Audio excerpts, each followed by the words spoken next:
I have a question for you. Love the answer down in the comments below. There's 5 states that you could be in as you sit and watch this video. 1, you know where you're going, you're making progress, and you're on your way. That's number 1. 2, you know where you're going, but you're stuck. Something is stopping you making progress. 3, you know where you're going, but the distractions are winning. 4, you don't know where you're going. 5, you've given up on setting goals, on deciding what type of life you want to create for yourself.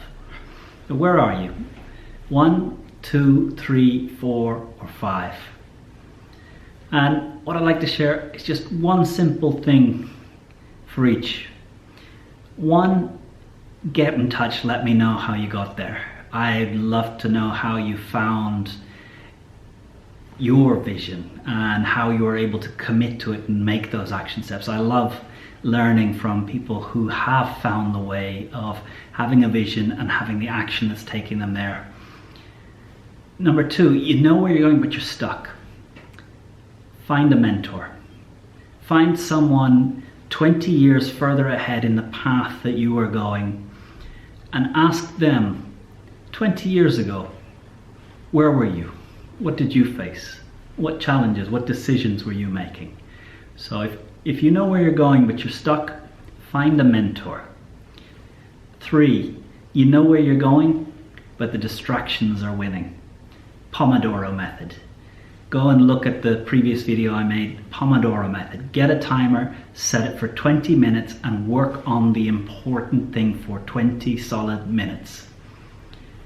4, no vision. Well, it's no way to live a life without deciding what is good and what is bad, what you'd like in your life, what type of people you'd like to be around you. Aristotle looked at what is the purpose of anything, and he said the purpose of anything is the thing that it uniquely does well. A human being, we are not unique in being alive. There's many animals that are alive, there's plants that are alive. We're not unique in being able to move and respond to our environment. Animals are able to do that. We are unique in having an area of the brain called the cortex. The cortex is what allows us to be intentional. The cortex is 60% of the human brain. If you imagine this as the model of the brain, the cortex is the outer layer that is 60% of the weight of the human brain. And the neocortex, which is the most developed part in the human brain compared to any other species of mammal, is what allows us to be intentional. And intentional means that we have a choice to not just respond to the stimuli that hit us in a day. But it's not easy to become a person that is intentional, a person that is not just a living cog in the machine that is responding to each blow with a reaction. To be intentional takes effort. To be intentional requires creating time in your life to decide, where is this place that you would like to go? What are the things of your life that you would like to keep? What are the things that are hassles that you would like to reduce? Who are the people that suck away your energy, sap your vision, and find ways of moving them out of your existence, your life? But you need to use your mind in order to live a meaningful human life. You need to stop and think, where do I want to be in 1, 5, 10, 15 years? It's not to say that the plan becomes your life. The real fulfilling life is about having a sense of direction, but living moment to moment and reacting to opportunities, but not losing the connection with the bigger vision.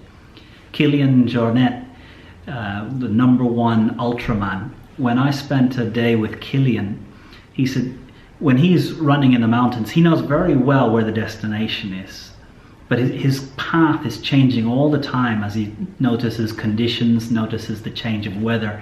His path will change, but the destination remains constant. And I think that this is the true challenge of life.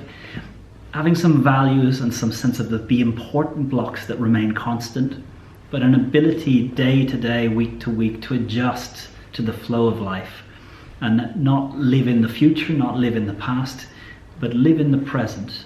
But taking time to stop and just make sure that you are going to get to the places that your heart tells you are important to you. Number 5, giving up. It's understandable. There are sometimes blows that are too big and just leave you stunned. 2009, I found myself with a destroyed business and really licking my wounds and giving up. And for most of 2009, I did not have a vision of the future. I did not have a sense that I was here to create something important. I had given up. And I spent most of 2009 feeling sorry for myself, feeling that life had treated me unfairly. And it was a place I could justify being there. I could explain to you how unfair it was. But it was not a positive place to stay. And for me, it took totally giving up to reconnect and decide, actually, I've still got life to live. I've still got time here. One of the things that took me out of it was setting much, much smaller goals. Instead of asking, what is my life purpose? And big questions like that. Back in 2009, I had to bring the goals way down small and just decide, what does my daughter need from me today? What does my mother need from me today? Was my sister, my brother, my father? What do they need from me now? And very often the answers were quite small. A phone call, a letter. But that's where I started. Small, simple goals, thinking about what do the people around me need from me? And no matter how small it was, taking action, not thinking my way into procrastination. But that was how I moved out of state 5 of having given up. Small goals about other people. What do they need from me? I hope all of you find yourself in state 1. Clear vision, and you're making progress and you can feel the progress. I think Marshall Goldsmith calls this mojo. People with this quality of there's just a sense of a force taking them in the direction, and it almost pulls you along with them.